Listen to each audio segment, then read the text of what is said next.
నమస్తే అండి, welcome to our channel. మనతో ఈరోజు ప్రెసెంట్ టాపిక్స్ గురించి మాట్లాడడానికి కోలా జనార్దన్ గారు ఉన్నారు. నమస్తే సార్. నమస్తే సార్, ఇప్పుడు రాజకీయం అనేది అంటే కొత్తగా ఎవరైనా యువత కూడా రావచ్చు, లేదా వారసత్వ రాజకీయం అనేసి కూడా ఉంటుంది. మన ఇండియాలో చూసుకుంటే వారసత్వ రాజకీయం అనేది చాలా కామన్ గా అని చెప్పుకోవచ్చు. ఈ వారసత్వ రాజకీయం అనేది నెగిటివ్ ఎంత ఉందో పాజిటివ్ అలాగే ఉంది. అసలు ప్రజెంట్ ఈ రాజకీయ వారసత్వం అనేది కరెక్టా కాదా? దీని మీద మీ విశ్లేషణ చెప్పండి. నిజానికి భారతీయ రాజకీయాలను ఒకసారి మనం పరిశీలిస్తే కాంగ్రెస్ పార్టీ మొదటి నుండి ఈ రోజు వరకు కూడా అది వారసత్వ రాజకీయాలను కొనసాగిస్తూ వస్తున్నది. జవహర్లాల్ నెహ్రూ, ఇందిరాగాంధీ, రాజీవ్ గాంధీ, సోనియా గాంధీ, రాహుల్ గాంధీ, ప్రియాంక గాంధీ వరుసగా కుటుంబ రాజకీయ వారసత్వం. దాని కొనసాగింపులో భాగంగా కాంగ్రెస్ పార్టీకి వ్యతిరేకంగా ఏర్పాటు అయినటువంటి ప్రాంతీయ పార్టీలు, సపోజ్ మన తెలుగు రాష్ట్రాలు తీసుకుంటే ఇక్కడ టీఆర్ఎస్ పార్టీ వచ్చింది. టీఆర్ఎస్ పార్టీకి అధ్యక్షుడు కేసీఆర్. మొత్తంగా టీఆర్ఎస్ పార్టీ నడిపిస్తూ వచ్చేది కేటీఆర్ లేదా కవిత లేదా హరీష్ రావు. ఆ కుటుంబం అంతా కూడా టీఆర్ఎస్ పార్టీని నడిపిస్తూ వస్తున్నది. సరే, నిన్న టీఆర్ఎస్ ఇవాళ బీఆర్ఎస్ పార్టీ మారింది, కానీ వ్యవస్థ మాత్రం అదే.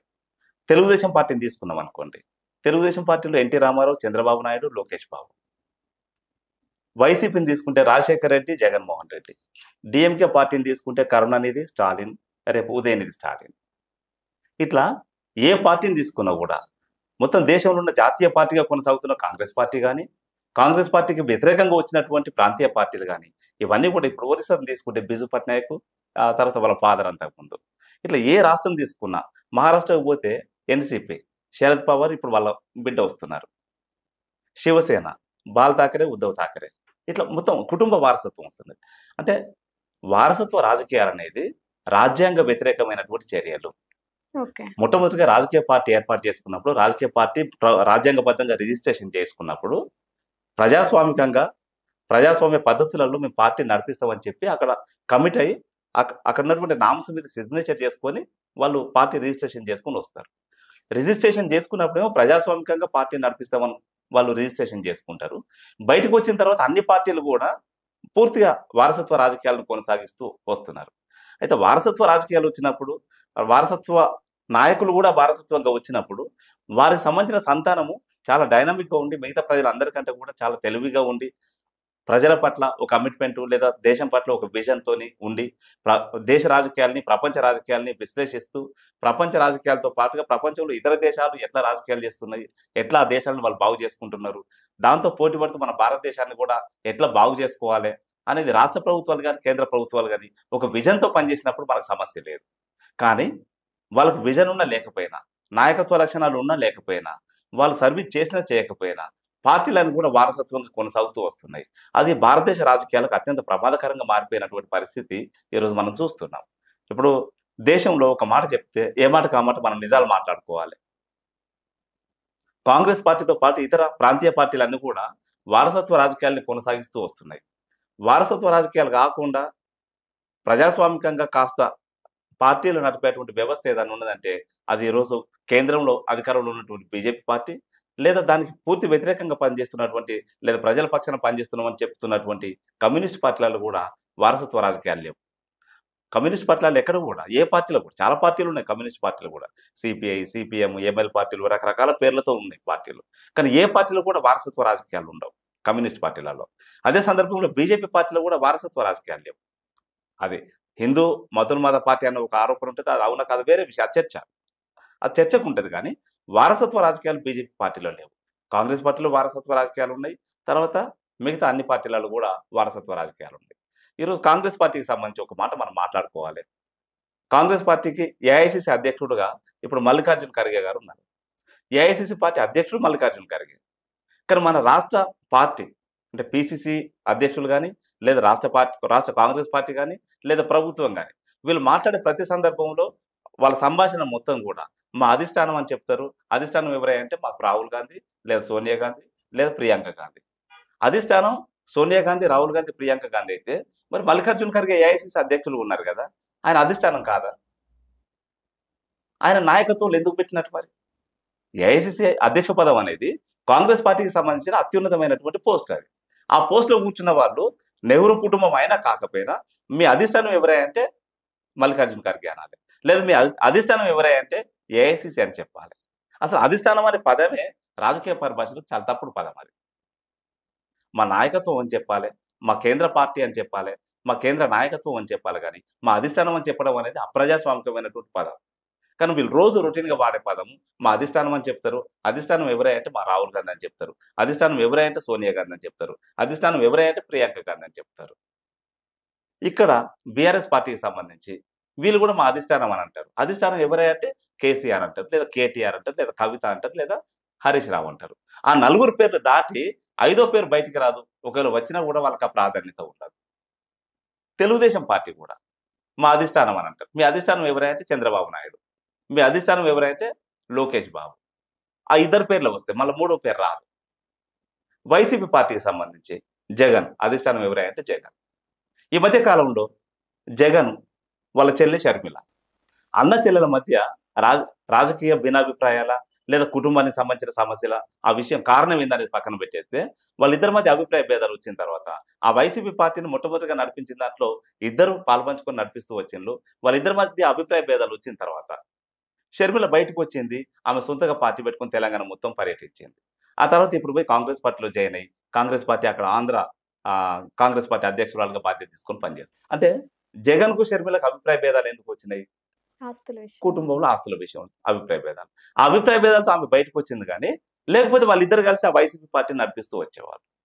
సహజంగా మనకు కనపడుతుంది. జగన్ జైల్లో ఉన్నప్పుడు వైసీపీ పార్టీ నడిపింది ఎవరై అంటే షర్మిల. మనకు తెలుసు అదంతా. వాళ్ళ అమ్మ విజయలక్ష్మి గారు. ఇట్లా పార్టీలు మొత్తం కూడా యాజమాన్యం కిందకి వచ్చిన తర్వాత రాజకీయాలు ప్రజాస్వామిక దృక్పథాన్ని ప్రజాస్వామిక లక్షణాన్ని కోల్పోయినాయి. అందుకని అవన్నీ కూడా రాజకీయాలు కూడా ఇప్పుడు ఎప్పుడైతే కుటుంబం పరిధిలోకి వచ్చి ఉన్నాయో అవి మొత్తం కూడా రాజకీయాలన్నీ కూడా వ్యాపారం అయిపోయినాయి. ఇప్పుడు రాజకీయమే వ్యాపారమై నడుస్తున్నటువంటి కాలం ఇది. దానికి మినహాయింపు ఏదంటే మళ్ళీ కమ్యూనిస్ట్ పార్టీలు. కమ్యూనిస్ట్ పార్టీల్లో వారసత్వం లేదు, వ్యాపారం లేదు, రెండు లేవు. వాళ్ళు ఒక రాజకీయ విధానాన్ని వాళ్ళు రూపొందించుకొని దాన్ని ప్రజలకు ఒక రాజకీయ కార్యక్రమం ఇచ్చినప్పుడు వాళ్ళు డెమోక్రటిక్గా వాళ్ళు నేషనల్ కమిటీ ఉంటే నేషనల్ కమిటీ వాళ్ళు అందరు కలిసి ఉమ్మడిగా నిర్ణయం తీసుకుంటారు. వాళ్ళు ఒక పొలిటికల్ ప్రోగ్రామ్ ఇస్తారు. దాన్ని రాష్ట్ర కమిటీ వాళ్ళు ఆమోదిస్తారు. రాష్ట్ర కమిటీ వాళ్ళు రాష్ట్రాలను చూసుకుంటారు. కేంద్ర కమిటీ వాళ్ళు దేశమంతా కూడా చూసుకుంటారు. కానీ నిర్ణయాలు తీసుకునేటప్పుడు చాలా ప్రజాస్వామికంగా పార్టీ కమిటీ మొత్తం కూడా కూర్చొని వాళ్ళు నిర్ణయాలు తీసుకున్న నిర్ణయాన్ని ప్రజలకు ఒక రాజకీయ కార్యక్రమం ఇస్తుంటారు. అసలు పార్టీలు ఎంత ప్రజాస్వామికంగా ఉంటే రాజకీయాలు అంత ప్రజాస్వామికంగా ఉంటాయి. రాజకీయాలు ఎంత ప్రజాస్వామికంగా ఉంటే రాష్ట్ర ప్రభుత్వాలు కానీ కేంద్ర ప్రభుత్వాలు కానీ వాళ్ళు ఏ స్థాయిలో నాయకత్వం వహిస్తే ఆ స్థాయిలో ప్రభుత్వం కూడా చాలా ప్రజాస్వామికంగా ప్రజల ప్రయోజనాల కోసం పనిచేసే అవకాశం ఉంటుంది. అట్లా కాకుండా వారసత్వంగా వస్తే అది యాజమాన్యం కిందకి పోతుంది. యాజమాన్యం కిందకి ఎప్పుడైతే పోతుందో వ్యాపార స్వభావాన్ని పొందుతుంది అంతే. కాబట్టి ఇప్పుడు రాజకీయాలు మొత్తం కూడా వ్యాపారాలు అయిపోయినాయి. రాజకీయాలు మొత్తం కూడా వ్యాపారాలు అయిపోయినాయి. మారాలంటే ఏం చేయాలి సార్? మారాలంటే రాజ్యాంగబద్ధంగా ఇప్పుడు వీళ్ళు పార్టీ రిజిస్ట్రేషన్ చేసుకున్నప్పుడు దానికి కొన్ని నామ్స్ ఉంటాయి. ఏ నామ్స్ ప్రకారం అయితే వాళ్ళు పార్టీ రిజిస్ట్రేషన్ చేసుకున్నారో రిజిస్ట్రేషన్ చేసుకున్నప్పుడు వాళ్ళు ఏమంటారు, మేము ప్రజాస్వామికంగా మా పార్టీని నడిపించుకుంటామని చెప్తారు. వాళ్ళకు ఒకవేళ ప్రాంతీయ పార్టీ అయితే దానికి ఒక రాష్ట్ర కమిటీ ఉంటుంది. ప్రాంతీయ పార్టీ అయితే దానికి ఒక జిల్లా కమిటీ ఉంటుంది.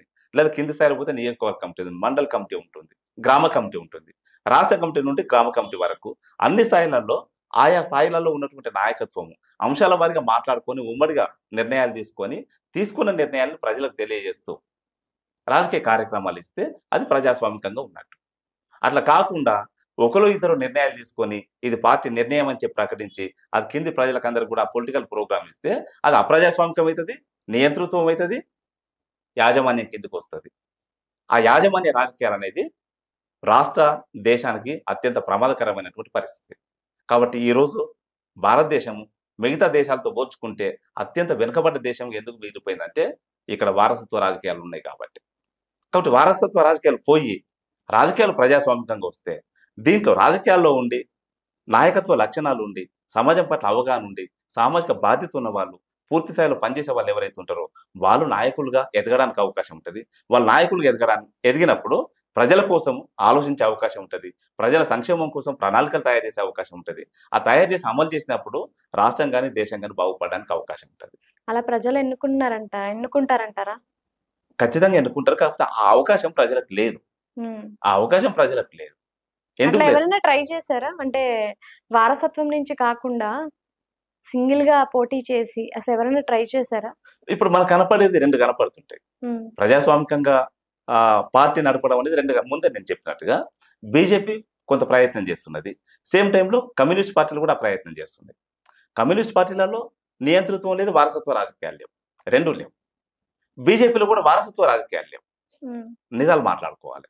వారసత్వ రాజకీయాలకు సంబంధించి మనం మాట్లాడుకుంటే ఈ రెండు పార్టీలు మాత్రమే వారసత్వ రాజకీయాలతో సంబంధం లేకుండా రాజకీయాలు కొనసాగిస్తూ వస్తున్నారు. అందుకని బీజేపీకి సంబంధించి వాళ్ళ జాతీయ అధ్యక్షుడు లేదా ఇక్కడ రాష్ట్ర కమిటీకి సంబంధించి ఎప్పటికప్పుడు రొటేషన్ పద్ధతిలో మారుతూ ఉంటారు.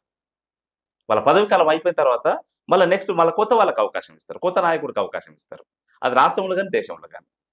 కమ్యూనిస్ట్ పార్టీలలో కూడా సేమ్ అదే పరిస్థితి ఉంటుంది. కానీ ప్రాంతీయ పార్టీలు దేశంలో ఏ పార్టీ తీసుకున్నా కూడా ఇప్పుడు సమాజ్వాదీ పార్టీ ఉన్నది. సమాజ్వాదీ పార్టీ దాని ఫౌండరు ములాయం సింగ్ యాదవ్. ఇప్పుడు దాన్ని నడిపేది ఎవరంటే అఖిలేష్ యాదవ్ కొడుకు. ఆర్జేడీ ఉన్నది, దాని ఫౌండరు లాలూ ప్రసాద్ యాదవ్. దాన్ని ఇప్పుడు నడిపేది తేజస్వి యాదవ్. డిఎంకే పార్టీ కరుణానిధి కొడుకు స్టాలిన్. రేపు స్టాలిన్ తర్వాత ఉదయనిధి స్టాలిన్ వచ్చే అవకాశం ఉంది. ఆల్రెడీ అనౌన్స్ అయింది. దాంట్లో సెకండ్ ఒపీనియన్ లేదు. కానీ అదే కమ్యూనిస్ట్ పార్టీలు తీసుకుంటే కేరళ ఉన్నది. కేరళలో ఇప్పుడు విజయన్ అక్కడ సీఎం. విజయన్ కంటే ముందు అచ్యుతానందన్ సీఎం. ఆయన కుటుంబం కాదు, ఈయన ఆయన కుటుంబం కాదు. కానీ ఇద్దరు కూడా పార్టీ కోసం పనిచేసినటువంటి నాయకులు కాబట్టి ఆ పార్టీలో వాళ్ళ సీనియర్ ఆధారంగా, వాళ్ళ పార్టీ నిర్మాణంలో వాళ్ళు చేసిన పనుల ఆధారంగా, వాళ్ళ త్యాగాల ఆధారంగా, వాళ్ళ నాలెడ్జ్ ఆధారంగా, వాళ్ళకున్న విజన్ ఆధారంగా అక్కడ వాళ్ళ నాయకత్వాన్ని ఎన్నుకొని సీఎంలను మార్చుతూ వచ్చాను. ఒక్కొక్క సందర్భంలో ఒక్కొక్కరు సీఎంగా పనిచేస్తూ వచ్చాను. కానీ మిగతా పార్టీలలో అది లేదు. కుటుంబం ఇప్పుడు ఇప్పటిదాకా ఉమ్మడి ఆంధ్రప్రదేశ్లో రాజకీయాలలో మార్పులు ఎందుకు వస్తలేవు, యథావిధిగా ఇట్లానే ఎందుకు కొనసాగుతూ పోతుందంటే కుటుంబ వారసత్వం. లిటరల్గా చెప్పాలంటే ఎన్టీ రామారావు వారసుగా చంద్రబాబు నాయుడు వచ్చాను. కానీ అదే కుటుంబం నుండి జూనియర్ ఎన్టీఆర్ చాలా డైనమిక్గా ముందుకు వచ్చాను. కానీ జూనియర్ ఎన్టీఆర్ చంద్రబాబు నాయుడు కొడుకు కాదు కాబట్టి కుటుంబం ఒకటైనా కూడా ఆయన పక్కకు పెట్టేసాను, తొక్కిపడేసాను. తొక్కిపడేయడానికి ఆయన సింగిల్ గా వచ్చినా కూడా ఆయన గెలిచే సత్తా ఉంది కదా సార్. అంటే రాజకీయాల్లో నేను వ్యక్తిగతంగా ఫీల్ అయ్యేది, ఎవరికి వాళ్ళు అంటే ఒక పార్టీలో కానీ లేదా ఇద్దరు వ్యక్తుల మధ్య కానీ భిన్నాభిప్రాయాలు వచ్చినంత మాత్రం కొత్త పార్టీ పెట్టుకొని రావడం అనేది అది రాంగ్ ప్రాక్టీస్. ఇప్పటికే భారతదేశంలో ఇట్లా భిన్నాభిప్రాయాలు ఉన్నటువంటి వ్యక్తులు లేదా తానేదో సాధించాలనేటువంటి అభిప్రాయం కలిగినటువంటి వ్యక్తులు ఇప్పటికే భారతదేశంలో సుమారుగా 3000 పార్టీలు రిజిస్ట్రేషన్ అయి ఉన్నాయి. తెలంగాణ రాష్ట్రంలో 120 పార్టీల వరకు రిజిస్ట్రేషన్ అయి ఉన్నాయి. 120 పార్టీల వరకు. మొన్న 2 నెలల కింద మేము ఆన్లైన్లో చూస్తే 115 పార్టీలు రిజిస్ట్రేషన్ పార్టీలు ఉన్నాయి. బహుశా 2 నెలల కాలంలో ఇంకో 4-5 పెరిగి ఉంటాయి. అది ఆంధ్రాలో తీసుకుంటే 175 పార్టీలు రిజిస్టర్డ్ పార్టీలు ఉన్నాయి. ఇట్లా తెలుగు రాష్ట్రాలు ఇక్కడ 120 పార్టీలు లేదా 115 పార్టీలు, ఆంధ్రాలో 175 పార్టీలు రిజిస్టర్డ్ పార్టీలు ఉన్నాయి. మొత్తం దేశం అంతా తీసుకుంటే 3000 పార్టీలు ఉన్నాయి. ఇంత విచ్చలవిడిగా పార్టీలు ఏర్పాటు చేసుకోవడం, ఇంత విచ్చలవిడిగా పార్టీలు రిజిస్ట్రేషన్ చేసుకునేటువంటి ప్రక్రియ లేదా అటువంటి అవకాశం ఒక భారతదేశంలో తప్ప ప్రపంచంలో ఎక్కడ లేదు. మీరు అమెరికా తీసుకుంటే 2 పార్టీలు ఉంటాయి, రష్యా తీసుకుంటే 2 పార్టీలు ఉంటాయి, చైనాలో ఒకటే పార్టీ ఉంటుంది, యూరోప్ దేశాలలో 1 లేదా 2 పార్టీలు ఉంటాయి. ప్రపంచంలో ఏ దేశం తీసుకున్నా కూడా 1, 2 లేదా 3 పార్టీలు ఉంటాయి. కానీ 3000 పార్టీలు ఉన్నటువంటి రాజకీయ వ్యవస్థ మన భారతదేశంలోనే ఉంటుంది. ఎంత అంటే ఇది భారతదేశంలో ఉన్నటువంటి విచ్ఛిన్న మనస్తత్వానికి సంకేతం. ఇది ప్రజల్లో ఉన్నటువంటి విచ్ఛిన్న మనస్తత్వానికి సంకేతం. ఇది డెవలప్మెంట్ కాదు, ఇది ప్రోగ్రెస్ ఏం కాదు, ఇది డెమోక్రటిక్ ప్రాసెస్ కూడా కాదు. డెమోక్రటిక్ ప్రాసెస్ అయితే పార్టీలో అంతర్గతంగా కొట్లాడాలి. సపోజ్ నేను పార్టీ అధ్యక్షుడు ఉన్నాను, మీరు పార్టీలో ఒక స్థాయి నాయకత్వంలో ఉన్నారు. నేను ఏదైనా ప్రతిపాదిస్తే నేను ప్రతిపాదించిన దాని మీద మీకు భిన్నాభిప్రాయం ఉంటే, లేదా నేను ప్రతిపాదించిన తప్పు అయితే నాతో చర్చ పెట్టాలి, ఒప్పించాలి. లేదా రాష్ట్ర కమిటీ సభ్యులందరూ కూడా కూర్చొని మాట్లాడుకోవాలి, అందరి అభిప్రాయాల మేరకు నిర్ణయాలు తీసుకోవాలి. అట్లా నిర్ణయాలు తీసుకొని అంతర్గతంగా కొట్లాడి పార్టీని నిలబెడుతూ పోవాలి. కానీ భిన్నాభిప్రాయం ఉన్న ప్రతి మనిషి నేను ఒక పార్టీ పెడతా అని చెప్పడం అనేది భారతీయ సమాజాన్ని విచ్ఛిన్నం చేయడం తప్ప నిర్మాణం చేయడం కాదు. ఇక్కడ ప్రతికూలత ఏంటంటే భారతీయ సమాజం ఇప్పటికే కులాలుగా, మతాలుగా, ప్రాంతాలుగా, జాతులుగా అనేక రూపాలలో అనేక డివిజన్స్ అంటే విడిపోయి ఉన్నాయి. ఇంత విచ్ఛిన్నమైనటువంటి భారతీయ సమాజాన్ని యునైట్ చేయడం కోసం రాజకీయ ప్రక్రియ దోహదపడాలి. కానీ రాజకీయ పార్టీలు కూడా ఈ దేశంలో సుమారుగా 6000 కులాలు ఉన్నాయి అనేది ఒక లెక్క ఉంది మొత్తం దేశంలో. ఈ 6000 కులాలను కులరహిత సమాజంగా నిర్మాణం చేయడం కోసం ఒక రాజకీయ నిర్ణయం తీసుకొని, రాజకీయ కార్యక్రమం రూపొందించుకొని, ప్రజల్లోకి పోయి ప్రజలను చైతన్యవంతం చేస్తూ కులరహిత సమాజం కోసం ఏం చేద్దామనేది ఆలోచించాలి. కానీ ఆ కారణంతో 6000 కులాలు ఉంటే 3000 రాజకీయ పార్టీలు అయినాయి. అంటే 6,000 కులాలు భారతీయ సమాజాన్ని 6,000 గ్రూపులుగా విచ్ఛిన్నం చేసి ప్రతి గ్రూప్ ఇంకో గ్రూప్ కంటే ఎక్కువ తక్కువ విలువలు కలిగి ఉన్నటువంటి వ్యవస్థ ఏదైతే ఉన్నదో అదే స్థాయిలో దానికంటే కాస్త ఎక్కువ తక్కువను రాజకీయ పార్టీలు కూడా విచ్ఛిన్నం చేస్తూ వస్తున్నాయి. 3,000 రాజకీయ పార్టీలు అంటే భారతీయ సమాజాన్ని 3,000 గ్రూపులుగా విభజించినట్టే కదా. అంటే విభజన అంటే విచ్ఛిన్నమే కదా. విచ్ఛిన్నం అంటే బలహీనత కదా. విచ్ఛిన్నం అంటే నిర్మాణానికి వ్యతిరేకంగా పనిచేయడమే కదా. కాబట్టి ఇదంతా కూడా వ్యతిరేకమైనటువంటి ప్రక్రియ. ఇది దీన్ని పూర్తిగా నిర్మూలించి భారతీయ సమాజాన్ని ఒక్కటిగా చేయడం కోసం చేయవలసిన రాజకీయ కార్యక్రమాలు తీసుకున్నంత కాలం ఈ భారతీయ సమాజాన్ని మనం ఒక్కటి చేయడం అంటే సాధ్యం కాదు. బీజేపీ కొనసాగుతుంది. బీజేపీ వాళ్ళు అదే కదా తీసుకొచ్చారు, 1 ఎలక్షన్ 1 నేషన్ అనేసి. అంటే 1 ఎలక్షన్ 1 నేషన్ అనేది వాళ్ళ డిఫరెంట్ ఇష్యూ. ఇక వారసత్వ రాజకీయాలకు సంబంధించి మనం మాట్లాడుకుంటున్నాం. 1 నేషన్ 1 ఎలక్షన్ అనేది దాని మీద చాలా డిబేటబుల్ ఇష్యూ. భారతీయ సమాజంలో ఇప్పుడు ఇక్కడ రాజ్యాంగబద్ధంగా కూడా సపోజ్ ఒకసారి ఎన్నికలు జరుగుతాయి, 1 నేషన్ 1 ఎలక్షన్ అని చెప్పి దేశవ్యాప్తంగా ఎన్నికలు జరుగుతాయి. ఆ ఎన్నికలు జరిగినప్పుడు తెలంగాణ రాష్ట్రం ఉన్నది. తెలంగాణ రాష్ట్రం కూడా మిగతా దేశంలో ఉన్న అన్ని రాష్ట్రాలతో పాటు ఎన్నికలు జరుగుతాయి. మధ్యలో ఏదో కారణం చేత రాజకీయ స్థిరత్వం లేక ప్రభుత్వం పడిపోతుంది.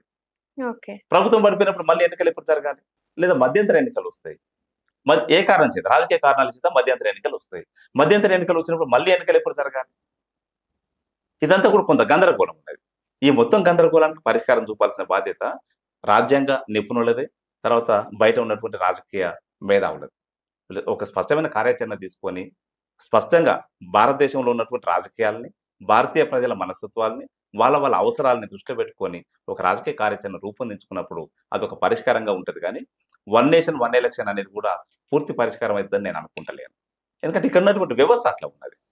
మన దగ్గరని తీసుకుంటే తెలంగాణ రాష్ట్ర ఉద్యమ కాలంలో తెలంగాణ ఉద్యమాన్ని బలోపేతం చేయడం కోసమని చాలాసార్లు తమ పదవులకు రాజీనామా చేసి మధ్యంతర ఎన్నికలకు పోయిన పరిస్థితి మనం చూసినాం.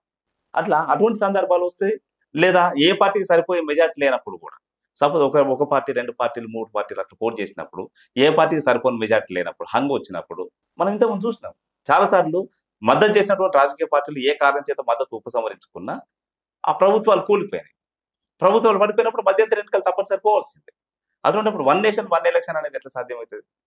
గతంలో కేంద్ర ప్రభుత్వం తీసుకుంటే విపి సింగ్ ప్రభుత్వం కొంతకాలం ఉన్నది, దేవగౌడ ప్రభుత్వం కొంతకాలం ఉన్నది, గుల్జార్ లాల్ నందా ప్రభుత్వం కొంతకాలం ఉన్నది, చంద్రశేఖర్ ప్రభుత్వం కొంతకాలం. ఇవన్నీ నెలలు, 1 సంవత్సరం నుంచి నెలల మధ్యలో వెంటనే వాళ్ళు మారుతూ పోయింది. ఆ తర్వాత మధ్యంతర ఎన్నికలు వచ్చినాయి. అప్పుడు జనతాదళ ప్రభుత్వానికి బీజేపీ మద్దతు చేసింది.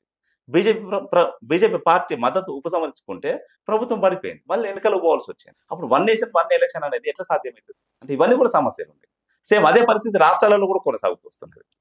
ఒక్కో సందర్భంలో ఒక్కొక్క రాష్ట్రంలో ఒక్కొక్క కారణం చేత ప్రభుత్వాలు పడిపోవడం మనం చూస్తున్నాం. కర్ణాటక ఉన్నది. కర్ణాటకలో లాస్ట్ టైం, ఇప్పుడు కాదు అంతకుముందు సారి జేడిఎస్ అధికారంలో ఉన్నప్పుడు కుమారస్వామి ముఖ్యమంత్రి, బీజేపీ మద్దతుతో ఆయన అధికారంలోకి వచ్చారు. అంటే బీజేపీ పార్టీ మద్దతుతో కుమారస్వామి ముఖ్యమంత్రి అయ్యారు. ఆ తర్వాత ఏదో కారణం చేత బీజేపీ వాళ్ళు మద్దతు ఉపసంహరించుకున్నారు, ప్రభుత్వం పడిపోయింది, మధ్యంతర ఎన్నికలు పోవాల్సిందే. అంతకుముందు వాళ్ళు చేసుకున్న ఒప్పందాలు ఏంటంటే హంగ వచ్చినప్పుడు కొంతకాలం మీ పార్టీకి ముఖ్యమంత్రి పదవి ఇస్తాం, ఇంకొంతకాలం మా పార్టీకి ముఖ్యమంత్రి పదవి ఇవ్వాలని చెప్పి వాళ్ళు ఒప్పందం చేసుకున్నారు. కుమారస్వామి ముఖ్యమంత్రిగా కూర్చున్నారు. ఆ తర్వాత రెండోసారి అంటే ఒక 2.5 సంవత్సరాల పదవి కాలం అయిపోయిన తర్వాత బీజేపీకి ఇవ్వాలి. బీజేపీకి ఆ పదవి ఇవ్వాల్సిన సందర్భంలో కుమారస్వామి మద్దతు ఉపసంహరించుకున్నారు. దానివల్ల ప్రభుత్వం పడిపోయింది. అప్పుడు ఏం చేయాలి? మధ్యంతర ఎన్నికలకు పోవాల్సిందే. అంటే అటువంటి సందర్భాలు చాలా వస్తున్నాయి. మహారాష్ట్రలో కూడా అదే వచ్చింది, కర్ణాటకలో అదే వచ్చింది, తెలంగాణలో తెలంగాణ రాష్ట్ర సాధన ఉద్యమంలో చాలాసార్లు మధ్యంతర ఎన్నికలు వచ్చినాయి. అట్లా దేశంలో కేంద్ర ప్రభుత్వానికి కూడా మధ్యంతర ఎన్నికలు వచ్చినాయి. ఇవన్నీ మనం చూస్తున్నాం. మరి ఎట్లా సాధ్యమవుతుంది అది? అందుకని ఈ టెక్నికాలిటీస్ని దృష్టిలో పెట్టుకొని, వాస్తవ పరిస్థితులను దృష్టిలో పెట్టుకొని 1 నేషన్ 1 ఎలక్షన్ అనేది ఒకసారి లోతుగా అధ్యయనం చేసి దాని మీద నిర్ణయం తీసుకోవాల్సిన అవసరం ఉంటుంది. థ్యాంక్ యూ సార్, చాలా చక్కగా వివరించారు. ధన్యవాదాలు. Thank you madam. మీకు పీపుల్ మీడియా యాజమాన్యానికి ప్రత్యేక ధన్యవాదాలు, నమస్కారాలు తెలియజేస్తున్నాను. మీరు కూడా చాలా సందర్భాలలో చాలా అద్భుతంగా ఇంటర్వ్యూ చేయడం, దాన్ని మళ్ళీ ప్రజెంట్ చేయడం కూడా చాలా బాగున్నది. మీకు కూడా ప్రత్యేక ధన్యవాదాలు, నమస్కారం. Thank you sir. లైక్ చేయండి, షేర్ చేయండి, సబ్స్క్రైబ్ చేయండి. మరిన్ని వీడియోల కోసం బెల్ సింబల్ పై క్లిక్ చేయండి.